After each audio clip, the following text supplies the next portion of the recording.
Hi, welcome to Fish on Fridays. I'm Al McCauley, and today I want to talk about a relatively recent saint. We have a 2,000-year history here, so relatively recent. She was canonized in 2000, and this lady was born in 1869. She's going to die in the 1940s, and I'm talking about Josephine Bakhita. Josephine Bakhita was born in what we would call the Sudan region of Africa today. That's a little bit north and a little bit east in the continent of Africa. When she's 8, she's going to be sold into slavery. And then over the course of the next almost 10 years, she's going to be sold again and again, repeatedly, 6 different times that we know of. She's going to be mistreated with each time. She's going to be made to walk miles, hundreds of miles. She's going to be beaten severely. She's going to, in fact, one of those beatings was so bad that her slave owner was surprised that she was alive and referred to her as Bakhita, which was African for fortunate. So her name means fortunate. Josephine awoke from this coma, this concussion, this severe beating, not knowing what her name was. And so she went by Bakhita, and she took the name Josephine later when she became a nun. One of the other just terrible things that was inflicted upon her is one of her owners cut her body in over 100 places and poured salt into the wounds as a way to make like a raised tattoo almost, or branding. It would have been excruciatingly painful to go through this, and so she did not have a very fortunate life, as her name would indicate. However, she was eventually sold to an Italian man who was a representative of the government, and he took her from Africa to Italy, and to the northern part of Italy where he was from, and he helped her to be educated by the Daughters of Charity, the Canossian Daughters of Charities, which was a religious order in that time. And she was educated, she was given her freedom, and she was so drawn to the religious life, to the simplicity of it, the humility of it, that she decided to become a nun herself within that order. And it was within that order that she flourished, because Josephine Bakhita, that's why, by the way, she took the name Josephine when she became a nun. So Josephine Bakhita, she flourished in a member of this order because she was able to do little acts of love. She was kind of like Teresa of Lisieux or Mother Teresa. She would do small things. She was very kind to the people in the convent and the people who she'd come into, the few people, but the people she'd come into contact with.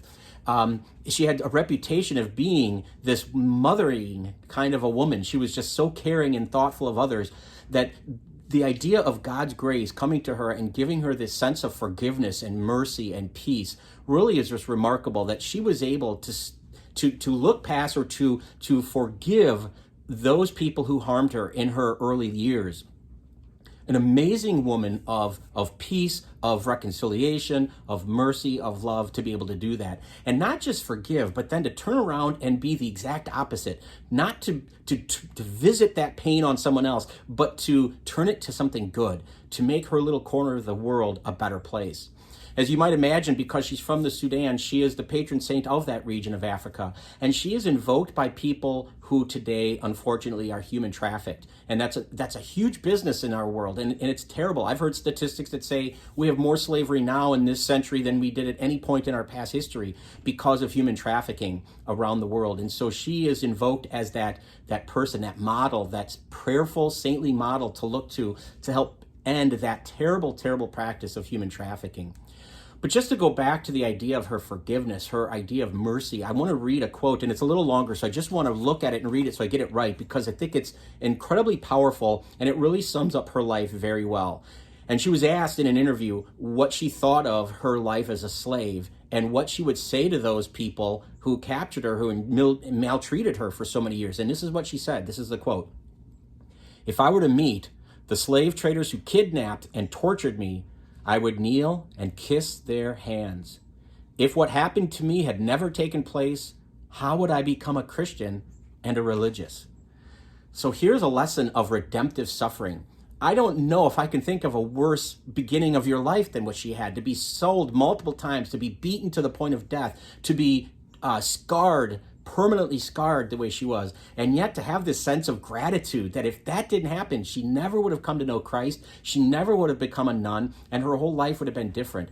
Amazing example of mercy and love, and to all of us to remember that when we suffer, and we will, it's part of the human condition, mentally suffer, physically suffer, people will be mean to us or betray us. Whenever we go through that, something good can come from it. We can be redeemed by it. That's the whole lesson of the cross. right? Jesus died, but that was not the end of the story. He rose again. And so there is redemption in suffering, in our little pains and aches that we face. Josephine Bakhita, wonderful saint to pray to think about, to pray with, especially, as I said, in this time when we deal with things and hear about things in the news like human trafficking.